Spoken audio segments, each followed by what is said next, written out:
नमस्कार दोस्तों।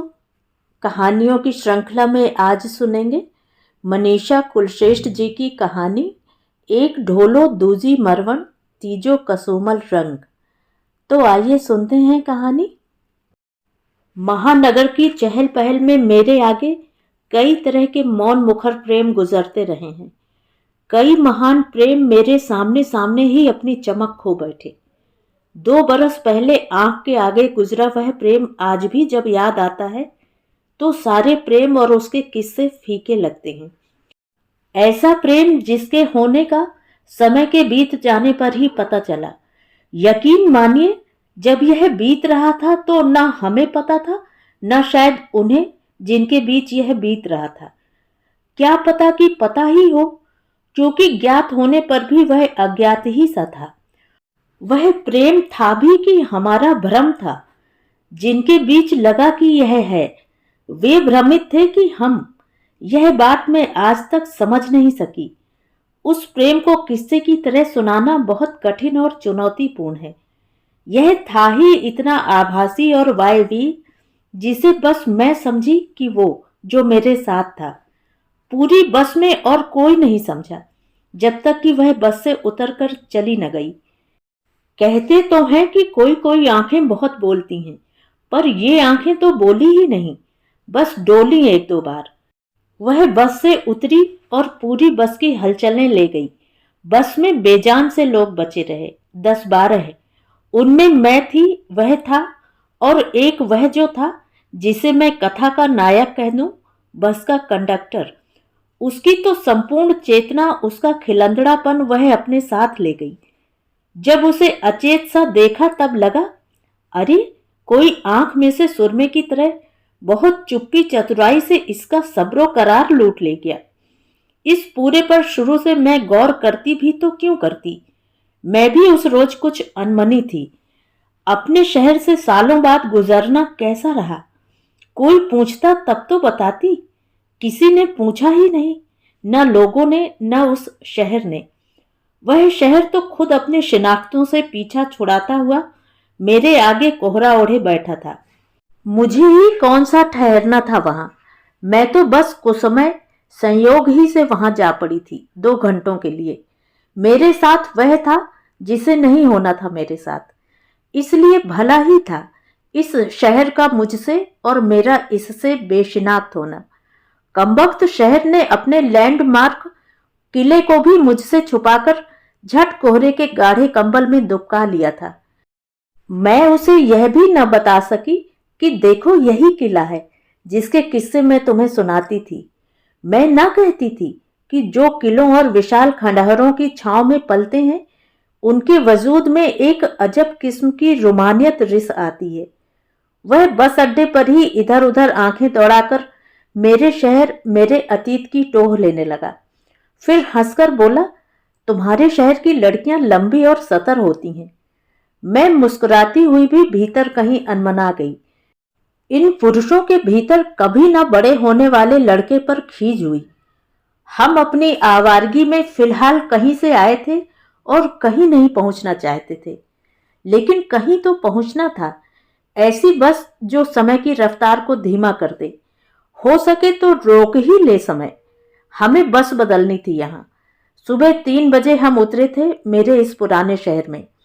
1 घंटे ठंडी बेंच पर बैठे, फिर आगे के लिए वहीं से शुरू होने वाली एक बेहद साधारण बस में जा बैठे, जिसे अभी बहुत देर बाद में चलना था और रुक रुक कर गंतव्य तक पहुंचना था। मैंने खिड़की से झांक कर देखा, शहर ने कोहरे में किले को यूं छिपा लिया था जैसे अलगाव के बाद मैं कोर्ट जाकर उससे अपना और उसका किला ही कहीं न मांग बैठूं। किला भी दम साधे बैठा था। बचपन कौंध कर मिट गया। मैं और भावुक होना नहीं झेल सकती थी। मैंने गहरी सांस ली। सीली हुई, धुआंती, गंधाती हुई हवा बस में भरी हुई थी। उसके चौड़े कंधों पर खुद को टिका दिया। उसने अपना चेहरा मुझसे सटा लिया। मुझे संकोच हुआ अपने शहर के लिहाज में। फिर एक चिढ़ से उपजे विद्रोह में मैंने पलटकर चेहरा उसके सीने में घुसा दिया और अपने हाथ उसके कंधे से लपेट दिए। बस में पिछली कोहरीली रात अब भी कोनों में ठिठकी थी। उसकी देह की ऊष्मा पाकर मुझे झपकी आ गई। सर, कहाँ जाएंगे? बस से उतरकर काउंटर से टिकट लेना होगा। एक ताजा नहाया गोरा युवा चेहरा सामने खड़ा था। उसके हाथ में बस कंडक्टर वाला थैला नहीं, एक इलेक्ट्रॉनिक मशीन थी टिकट काटने वाली। उसके आने के साथ ही बस में हलचलें फैल गईं। वह जीवंत युवक था। पौ फट रही थी। बस चलने को अब भी आधा घंटा बाकी था। हम बतियाने लगे। कुछ प्रेम, कुछ जमाना, कुछ उम्र, कुछ अनुभव और उसका वर्तमान। मेरा वर्तमान कोहरों से भरा था। कोई अतीत किला बनकर पीछे छिपा था।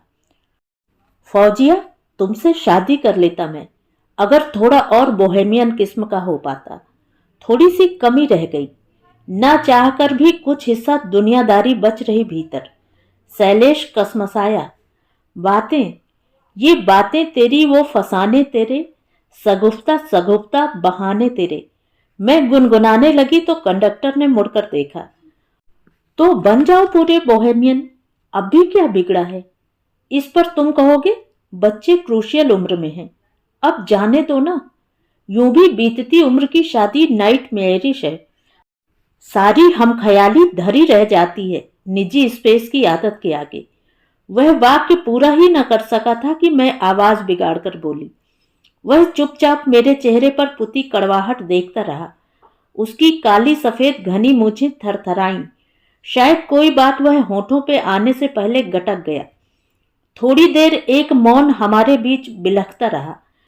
फिर वह बोला, मुझे बाजुओं से अपनी तरफ खिसकाते हुए, जानता हूं कि एक बार कलकत्ता लौट जाने के बाद तुमसे दूरियां हो जाएंगी, लेकिन मैं आता रहूंगा ना। यार, तुम बहुत अच्छे क्यों हो? बिना गिल्ट के इस रिश्ते को खत्म नहीं कर सकते? मैं बुरी तरह खींच जाना चाहती थी। यह खत्म होना नहीं है, यह रहेगा। वह पता नहीं किसको बहला रहा था। यह पैटर्न तो वही है शैलेश, जो एक्सपायरी डेट आने पर हर प्रेम का होता है। सुनो, गिल्ट मत रखो मन में। एक दिन लौटना तो था ही ना तुम्हें।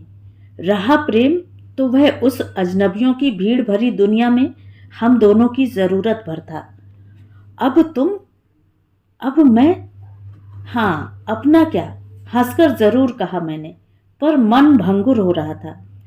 मेरा मतलब तुम भी वह कंक्रीट का जंगल छोड़कर इस शांत रुमानी शहर में लौट आओ। तुम्हारा अपना शहर। कोई तो होगा ना यहाँ। उसके हाथ स्नेह से मेरी ठंडी उंगलियों को गर्म कर रहे थे। यहाँ मेरे लिए क्या काम होगा? यहाँ अम्मी के जाने के बाद कोई अपना नहीं रहा शैलेश। रिश्ते के भाइयों रिश्तेदारों की भीड़ से बेहतर वही भीड़ है मेट्रो शहर की, जहां खुद को कैमोफ्लेज किया जा सकता है आसानी से, जैसा तुम कह रहे हो कि, यानी वहां तुम्हारे अक्सर आने की उम्मीद बची रहेगी। हम बेजा बातों के लच्छे लपेट रहे थे जिनका कोई मतलब नहीं बचा था। मन सुन्न था अलगाव की आगत आहट से। बीतते पर संशय था। मेरे मन का एक हिस्सा उसे तमाम जद्दोजहद से थक हार कर पूरी तरह भूलना चाहता था, और दूसरा हिस्सा भूल जाओ के ख्याल मात्र से चीख पड़ता था, जैसे किसी ने पके घाव को छू भर लिया हो। मन के कई नहीं तो कुछ हिस्से तो होते होंगे। यह उस पल में एकदम सत्य प्रतीत हुआ। फिर 9वीं कक्षा में ब्लैक बोर्ड पर बनी हृदय की संरचना याद आ गई। आलिंद और निलय और उनसे निकलती धमनियां, शिराएं। मैं अपने दिल के विरोधाभास पर घबरा गई। मैं काउंटर से टिकट ले आती हूँ। मैं बस से उतरकर ताजी हवा खाना चाहती थी। मैं उसे यह कहने का साहस जुटाना चाहती थी कि मेरा एक मन तुम्हें भूलने की भूमिका बना चुका है। दूसरा मन जो चीख कर रोता है तुम्हारे लिए, एक दिन वह भी चुप हो जाएगा। मेरे जीवन के सारे दरवाजे तुम पर बंद हो जाएंगे कि फिर कभी लौटे भी तुम तो शहर में एक ही व्यक्ति होंगी जो तुमसे मिलने से कतराएगा। बेहतर है आज ही रोक लो इस प्रेम को भौंतरा होने से। कुछ करो। युवक कंडक्टर मुझे देख रहा था। मैं अकेले गर्दन ऊपर किए धुंध का नमकीनपन सांसों के अंदर ले रही थी। मैं नियमित तौर पर सिगरेट नहीं पीती, पर उस पल दिल ने चाहा और मैंने बगल की चाय पान की दुकान से खरीद भी लिया एक पैकेट सिगरेट का। मेरे सिगरेट सुलगाते ही कंडक्टर चौंका। उसने मेरे समेत चाय की दुकान पर खड़ी बस की सवारियों को इशारा किया बस में बैठने का। बस का ड्राइवर सीट पर आ जमा था। मैंने जल्दी जल्दी 5-7 कश लगाए और आधी सिगरेट पास खड़े ठिठुरते भिखारी को दे दी। मैं भीतर आकर उसके पास बैठ गई। उन सोची हुई बातों के दबाव से मन वाष्प होता उससे पहले बस चल पड़ी। बस के चलते ही दृश्य बदलने लगे। समय बदलाव की हरकतों से भर गया। उससे सटते ही सारा सोचा हुआ बेमानी हो गया। आह, कितना शांत है यह व्यक्ति, स्थिर और गहरा, प्रेम की गरिमा में डूबा, निभाता हुआ लगातार। मेरी अनवरत आशंकाओं और नकारात्मकता को थपथपाकर मिटाता हुआ। हमें शुरू से ही जिस प्रेम का भविष्य पता था, उसे इस गरिमा से यहां तक लाने का सारा श्रेय इसी का था। मैं तो बात बात पर कैंची चलाने वालों में से थी। इस आतप्त प्रेम के बाद दुनियादार दुनिया में उसका लौट जाना शुरू ही से तय था। मैंने गहरी सांस लेकर उच्छ्वास छोड़ी। उसके 2 दिन से बिना शेव किए गालों से टकराई। उसने अखबार रख दिया। अपने लंबे बाजू मेरे कंधे पर लपेट दिए। मेरी टखनों तक लंबी घेरदार स्कर्ट में उलझे उसके हाथ मेरे ठंडे घुटने छू रहे थे। मेरी उंगलियां रह रहकर उसकी कनपटी से अपनी यात्रा शुरू करती, बड़ी दाढ़ी से होकर कॉलर बोन से टकराती, फिर सीने पर उतर आती। कंडक्टर की निगाह उचटकर गिरती हमारी मध्य वयस्क की निकटताओं पर एक तटस्थ हैरानी के साथ सर्र से फिसल जाती। हम दोनों कलाकार थे, दुनियादार, हद तक सफल भी। हमारी पेंटर जोड़ी उस मेट्रो शहर में लोकप्रिय थी। हमने दुनिया जहान में 7 चित्र प्रदर्शनियां की थी। कुछ प्रसिद्ध म्यूरल्स साथ बनाए थे। हम दोनों आधुनिक भी थे, बोहेमियन भी। वह कंडक्टर कस्बाई था, तनिक गंवाई भी। बस शहर में ही टहलकदमी कर रही थी। दरगाह, सूखी गंभीरा का पुल, कलेक्ट्रेट, और फिर रुक गई थी बस। स्पर्शों, बातों के व्यतिक्रम में अटके हम दोनों बीतते समय से खेल रहे थे।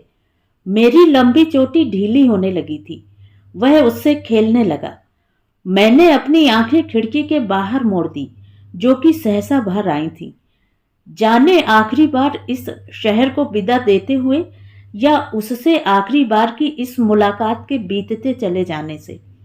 बस में ज्यादा भीड़ नहीं थी, बल्कि कुछ सीटें खाली थीं। शहर छूटते हुए सुबह कोहरे से बाहर आ गई थी। बस में कस्बाई यात्री थे। लीर लीर हो गई पगड़ी वाले बूढ़े किसान, थकान से भरी गंधाती गाड़ियां लोहारन, पंचायत समिति के स्कूलों में पढ़ाने जाती रोज आने जाने वाली बहनजियां। बहुत जाना और जिया हुआ था यह सब। हम दोनों सबसे आगे बैठे थे।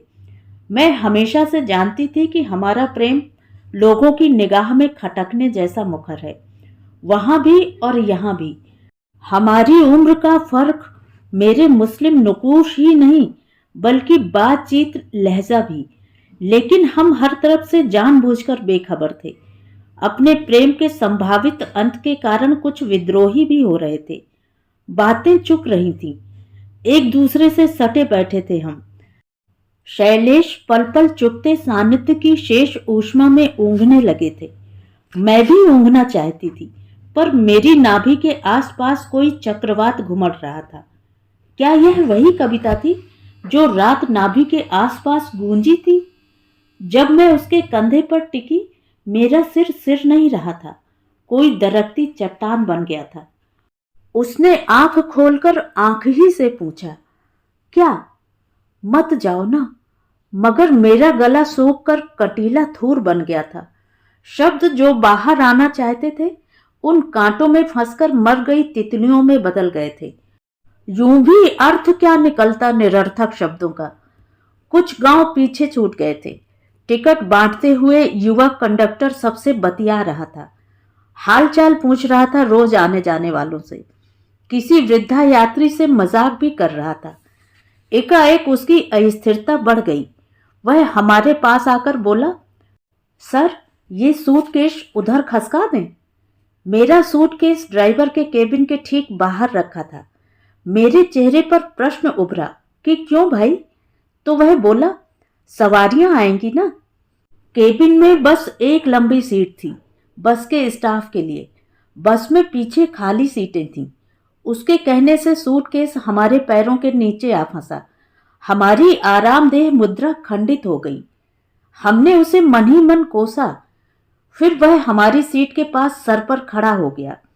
हमारी सीट के ऊपर सामान रखने वाली जगह में हमारे बैग को वह खिसका रहा था। शैलेश ने शांत भाव से उससे पूछा, अब क्या हुआ? सर, यहाँ ऊपर मेरा गद्दा और रजाई है, बिछाकर आराम करूंगा। आप बोलो तो आपका सूटकेस ऊपर रख दूं? शाह को सा और सा को शाह या फिर सा को हा कहने का निपट मेवाड़ी ढंग मुझे गुदगुदा गया। उसने जोर लगाकर सूटकेस हमारे पैरों से निकालकर ऊपर फंसा दिया। हम फिर स्वतंत्र थे पैरों में पैर उलझाने को। कंडक्टर के चेहरे पर बहुत दबी मुस्कान मुझे दिखी। वहां से उसने अपना गद्दा और रजाई निकाले। ड्राइवर के केबिन की सीट पर करीने से पहले उसने रजाई बिछा दी। अंदर इंजन के ढके बोटनुमा हिस्से पर उसने गद्दा यूं ही पसार दिया। उसका नीड़ सा तैयार था, पर वह सोने की जगह बस में घूमकर टिकट के पैसों की वसूली कर रहा था या चिल्लर लौटा रहा था। काका साहब, फटाफट हिसाब पूरा कर लो। ये लो बाकी के 7 रुपए। किस किस का टिकट बाकी है? जल्दी जल्दी करो आंटी जी। जब तक वह निपटा टिकट बांटने चिल्लर लौटाने के काम से, तभी बस रुकी। किसी कस्बे के बाहर बना बस स्टैंड था। वह चिल्लाया, गुलाबपुरा गुलाबपुरा। एक मरून लुगड़े वाली भीलनी अपने बच्चे के साथ बस के भीतर झांकी। शाहपुरा में शहर के अंदर जाएगी बस? वह झपट कर बोला, नहीं जाएगी, हटो हटो। भीलनी ने फिर तस्दीक करनी चाहिए भीतर की सवारियों से, तो वह अब तक का मिठबोला युवक लगभग अधैर्य से चीख पड़ा, कहा ना नहीं जाएगी, हटो, मैडम को आने दो। आओ आओ। मैं शैलेश के पैरों के स्पर्शों की बहक में मैडम को देख न सकी। जब उभरी तो एक पतली सी सांवली युवती सफेद साड़ी और बहुत हल्के क्रीम कलर के शॉल को ओढ़े केबिन में बहुत सधाव के साथ पैर उठाकर घुसी और सीट पर बैठ गई। हलचलें कह रही थीं कि पीछे सीट खाली है। मुझे लगा कि उसको आगे केबिन में बैठने का शौक है। सामने बैठ बदलते दृश्य देखने जाने में आनंद तो है। जरूर किसी प्राइमरी स्कूल की टीचर थी वह मैडम। उस पर शुरू में मैंने गौर ही नहीं किया। काबिले गौर था भी क्या? उससे कोई शब्द, गंध, मद कुछ उत्सर्जित नहीं हो रहा था। बस एक बहुत गहरी उदासीनता पूरे व्यक्तित्व में। कंडक्टर महोदय इंजन के उभार पर बिछे गद्दे पर विराजमान थे। हल्के सुर में राजस्थानी गाने चल रहे थे। उड़ियो रे उड़ियो, डोडो डोडो जाए रे म्यारो सुबटियो। मेरी कल्पनाओं के कोटरों से तोते निकलकर उड़ने लगे हरे बचपन की ओर। कुछ देर बाद हम दोनों प्रेम के अतिरेक से उबरकर आसपास का जायजा ले रहे थे। अपने आसपास के दृश्य में गहरी दिलचस्पियों के साथ हम दोनों ने कुछ चीजों को एक साथ नोटिस किया। उस युवती के सांवले साधारण चेहरे पर बड़ी बड़ी आंखों ने मेरा और शैलेश दोनों का ध्यान खींचा। बहुत सुंदर आंखें, पर उनमें ये पीड़ा जैसा क्या था? फिर हमने गौर किया उसकी सफेद साड़ी और क्रीम कलर दुशाले पर। वह वैधव्य ओढ़े थी या वैधव्य उसे ओढ़े था? मैंने और शैलेश ने एक दूसरे को देखा। बिन कहे कहा, आज के जमाने में भी कितनी बच्ची सी है यह तो। वह सतर बैठी थी, सीट पर बिना पीछे टिके, शॉल कसकर लिपटा था। होंठ भींचे हुए थे कि बस में चलती किसी भी हरकत पर फड़क न उठे। बहुत लंबे अंतराल से वह बिना सिर मोड़े बड़ी गहरी नजर से स्लो मोशन में सबको देखती, लौटते हुए बस कंडक्टर के वजूद पर फास्ट फॉरवर्ड हो जाती, जो बिल्कुल उसके सामने लेटा था। सफेद कमीज, बिना बाहों की नकली लेदर की भूरी जैकेट और जीन्स में। विधवा की मांग से सोना तो कुछ नहीं होता, शैलेश मुझसे फुसफुसा कर बोला। बेवा ना हो तो सिंगल हो? मैं गैर शादीशुदा हूं, सफेद कपड़े मेरी भी पसंद में शुमार हैं। मांग आजकल कोई नहीं भरता। हाँ, तुम्हारे प्रदेश में आज भी नाक से लेकर, मैंने उसके कान में कहा तो वह युवती समझ गई कि हमारी कन्फ्यूजियों का केंद्र वही है। तो तुम खुद ही देख लो ना। गौर किया हो तो लड़कियां, शादीशुदा औरतों की मांग में ये सन्नाटा नहीं होता। किसी शहर की बंद छोर वाली मजलूम गली सा। शैलेश के ऐसा कहने मात्र से मुझे उसकी मांग कोई उजाड़ सूनी गली लगने लगी। उस पर बहुत बड़ी और घनी बरौनियों वाली आंखें, गली के मुहाने पर उगे दो पीपल, जो उठती तो उदास करती ही, गिरती तो रुला ही जाती। एक तटस्थ और अडिग दुख वहां जमा हुआ था। उसकी आंखें केवल आंखें नहीं थी, चांदनी में भी सुलगता हुआ कोई रेगिस्तान थी। सारे संसार में विधवाओं की पोशाक चाहे जैसी हो, वे मांग भी न भरती हो, पर आंखों का सोनापन अनायास किसी लहलहाते खेत का बंजर और रेतीला हो जाने जैसा था। पूरी सफेद साड़ी कोमल सांवलाई देह पर विराग जगाए लिपटी थी।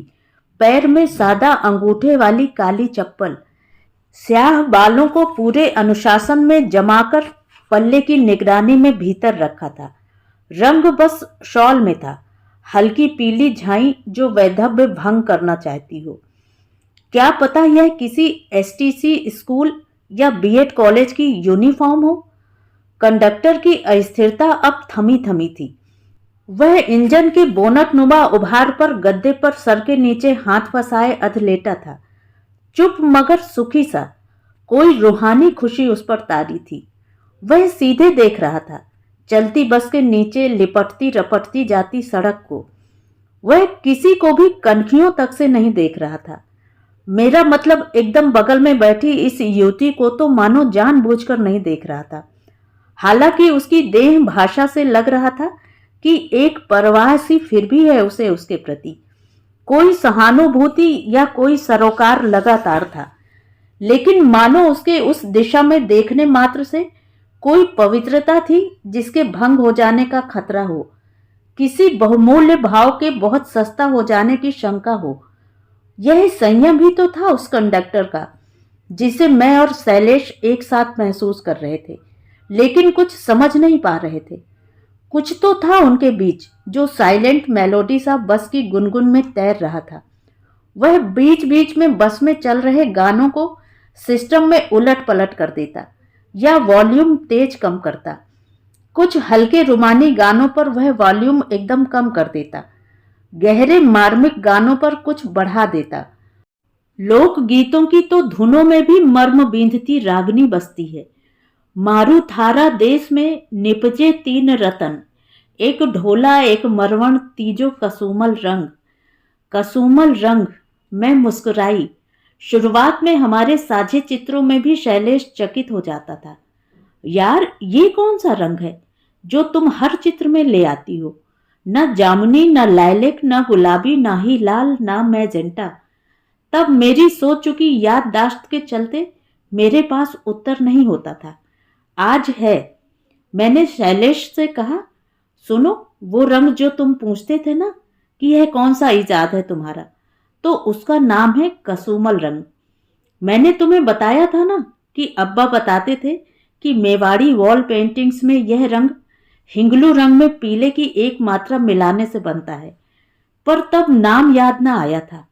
हाँ, शैलेश को याद आ गया। जब वह मेरे साथ सांस्कृतिक मंत्रालय के एक हॉल में म्यूराल बना रहा था, तब मैंने उसके पूछने पर बताया था। तुम्हारे अब्बा, वे क्या करते थे? वे शादियों में, पूजाओं में दीवारों पर हाथी, बारात, गणेश बनाते थे। Famous Mewari wall painting. वाह! और अब मेरे बड़े होने से पहले उनका इंतकाल हो गया था, मगर पिछले आंगन में रखे उनके रंग, तरह तरह के रंगीन सॉल्ट्स, लाख, हिंगलू, नील, सिलबट्टे, हाथ की बनी कूंचियां, तरह तरह के बर्तन मेरे बचपन के खिलौने थे। तुम जानती हो, उनका अनुभव धड़कता है तुम्हारे म्यूराल्स में। सच? हाँ, देखो ना, यहाँ ये हिस्सा घोड़े की पीठ सा, यह लहरदार हम्प ऊंट का, ये रंग जो ना लाइलक है, ना पिंक, ना रेड, यह है क्या? पता नहीं, पर यह अब्बा इस्तेमाल करते थे। वह वही कसुमल रंग था जो किसी शेड कार्ड में बिरले ही मिलता है। माघ माह की बरसात, जिसे मेरे पीछे छूट गए शहर के लोग मावठा कहते हैं, झिमिर झिमिर बरस रहा था। युवती बहुत देर बाद पूरे वजूद में से बटोर कर दर्द के प्यालों सी पलक उठाती, 180 अक्षांश के बीच पसरे युवक पर पल भर को टिकाती और बंद सी हो जाती। युवक महसूसता उस नजर को, और उस नजर के गुजर जाने पर पहलू बदलता आहिस्ता से। कुछ शालीन, कुछ भीरू सा लगाव बरसते मावठे को कोहरीला बना रहा था। इसकी आंख केवल आंख नहीं थी, आंख में एक सोना दिल बैठा था उकड़ू। उसका दिल केवल दिल नहीं था, उसमें कोई आंख बैठी थी, कोहनी के बल उसकी पीड़ा को बस तटस्थ ताकती। इसकी आंख किरकिराती तो उसका दिल कसमसाता था। जब दिल कसमसाता तो आंख एक पल ठहर कर सहलाती। कंडक्टर कुछ नहीं कहता था, पर उसके दिल में बैठी आंख कहती, कभी तो इन भिजे होठों को खोल, मुस्कुरा, अपने दर्द से बुझ गए कलेजे को मेरे कलेजे से बांध, कि कितने दिन से देख रहा हूं भीतर धुआंता तेरी जिंदगी का बिना देखा हिस्सा। इसकी आंख में बैठा दिल चीख कर उड़ता, मत खोल भेद इस अभेद का, सुख दुख सबके अपने अपने। थार का मरुस्थल की था है रे बावले, पर इस दुख की था नहीं, क्यों कुरेदता है घाव। उसने धीमे धीमे गर्दन उठाई और एक क्षण बुझी नजर से देखा उसकी ओर। हमने उसे देखते हुए देखा। युवक कंडक्टर ने उससे कहा, आराम से टिक जाओ नी। वह हिली तक नहीं, पर मुझे लगा कि उस युवक ने चुपचाप उसकी सूनी आंखों की मुंडेर पर दिया जलाकर रख दिया है। वे चमकी एक पल को ही सही, सुख में तो बदला दुख। एक ही पल को सही, बरस गई बदली। ना सही फुनगियां, जड़ ही में सही भर गया हरापन। कंडक्टर चपल हो उठा, बतियाने लगा ड्राइवर से। वह सुनती रही गुमसुम, अपलक तकती रही विपरीत दिशा में जहां तेजी से गुजरते दृश्य थे। यात्रा बीत रही थी, उसकी आंखें विरोधाभासी थीं। जितनी गहरी शांति थी उनमें, उतने ही ज्वार भाटे थे। 50 मिनट की थी उस युवती की यात्रा, और ये 50 मिनट शैलेश और मैं अपना संभावित स्थायी बिछोह भूलकर मगन थे इस केमिस्ट्री को समझने में। चूंकि हम बिल्कुल ही सामने बैठे थे, तो उस शालीनतम और बहुत पतले कांच से रुझान को अपनी कानाफूसी से मलिन और भंग करने का साहस हम भी नहीं कर सके थे। हमने अपनी आंखों और महीन मुस्कानों से सब कुछ कह सुन और बांट लिया था। उनकी आरंभ होती अस्पष्ट और नाजुक दास्तां नैतिकता के बियाबां में हमसे कहीं ज्यादा सहमी हुई थी। हम न जाने कैसे जान रहे थे कि कंडक्टर बस उससे इतना चाहता था, न हंसे खिलखिलाकर और लड़कियों की तरह, पर हौले हौले मुस्कुरा तो सकती है। न ले बगीचों के झूलों पर पींगे, बस की इस सीट पर आराम से टिक तो सकती है 1 घंटा। उस युवती का पड़ाव आ गया था। मैडम, विजयनगर आ गया। बस रुकने से पहले कंडक्टर कूद पड़ा केबिन से बाहर। उतरने वालों का बस के दरवाजे पर जमावड़ा था।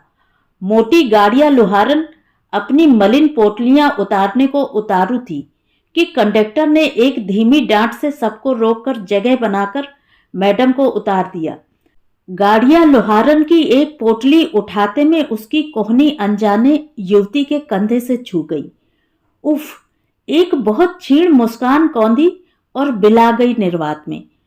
उस पल में उस पर ऐसा कसुमल रंगराग छाया कि वह समूची बदल गई, किंतु बस क्षणांश ही को। वह बस से उतरकर चली।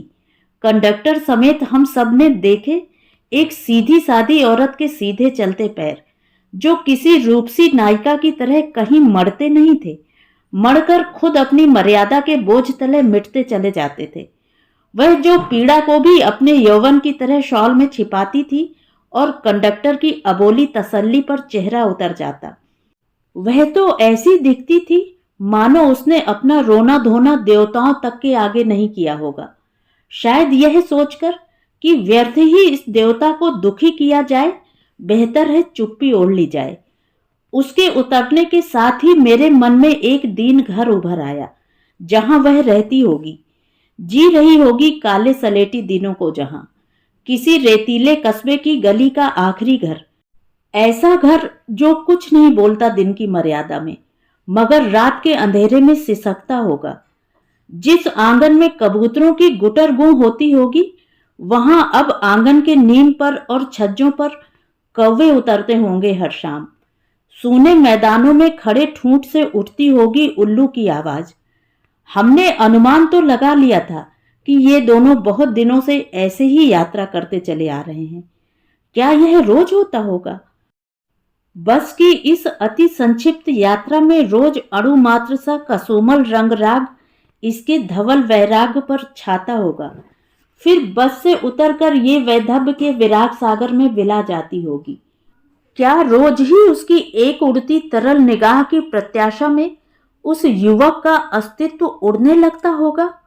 रोज एक उजास की सृष्टि उसके भीतर होती होगी, लेकिन उसके बस से उतरते ही सब धड़ाम हो जाता होगा। छटपटाता होगा कलेजे में घायल कबूतर। उसके भीतर से आत्मा उसके साथ ही बस से उतर जाती होगी। क्या ये रोज विजयनगर आने पर ऐसे ही अर्धमूर्छित हो जाता होगा? मैं उस पल बिल्कुल भी नहीं जान सकी थी उनके बीच कोई साइलेंट मेलोडी थी। शोर में गुम जब यह बीत रही थी, वह उतरी तो यह मार्मिक मेलोडी गूंजी है। वह बिना कुछ कहे उसे कुछ कह गई थी। तुम मेरी आवाज सुन सकते हो, पर मेरा कंपन नहीं। मेरी थिर भंगिमा देख सकते हो, पर पसलियों में उछलता दिल। तुम देख सकते हो जैसी मैं हूं, पर मेरे देखने को देखो कि किस साहस से मैं देखती हूं तुम्हें। इस दृश्य में फंसी खामोशी में छिपकर मैं चीख रही हूं, सुनो, मैं तुम्हें प्रेम नहीं करती हूं। मत बांधो कोई डोर। जिसे मरना था वह मरकर छूटा या नहीं, नहीं पता, मगर यह ऐसा मरना है जिसे महसूस किया जा सकता है पल पल मरते हुए। लेकिन मर कौन गया था, यह हमने देखा।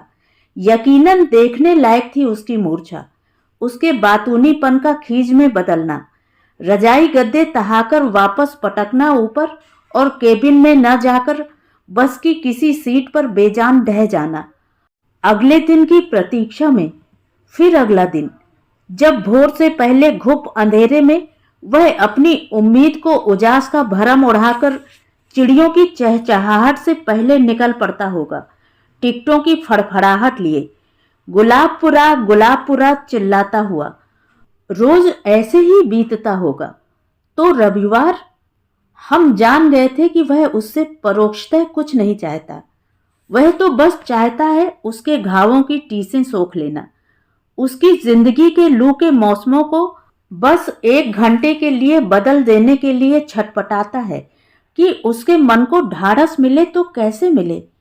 वह जानता है वह उसे क्या दे सकता है, बस थोड़ी राहत, कुछ देर का यह एहसास कि कोई है जिस पर तुम कुछ देर टिक सकती हो। भावना, भरोसा, तसल्ली, ये कोरे शब्द उस निशब्दता में उस कंडक्टर के हर स्पंदन में सिहर सिहर जाते हैं। जब वह बस में चढ़ते ही साधिकार केबिन में घुसती है, गुलाबपुरा आने से जरा पहले खाली कराई गई पूरी सीट पर बिछाए सफेद बिछौने पर बैठकर उस बिछाए जाने को सार्थक करती है। बस में गाना चलता है, एक ढोलो दूजी मरवण तीजो कसुमल रंग। क्षण भर को उसके चेहरे पर कसुमल कुसुम खिलते हैं। वह उधर न देखकर भी देखता है कि उसके सांवले माथे पर लाल टीकी लगी है।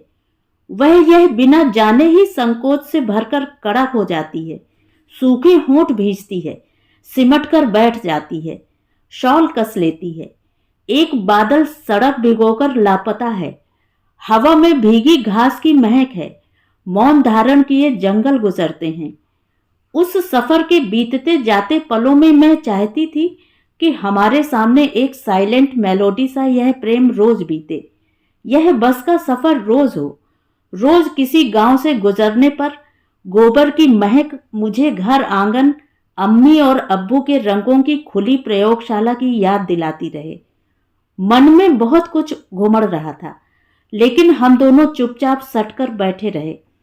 हमारे समानांतर एक प्रेम गुजर गया था, अपनी लघुता में उदात्तता लिए, अभिव्यक्ति, अदैहिक, अमांसल।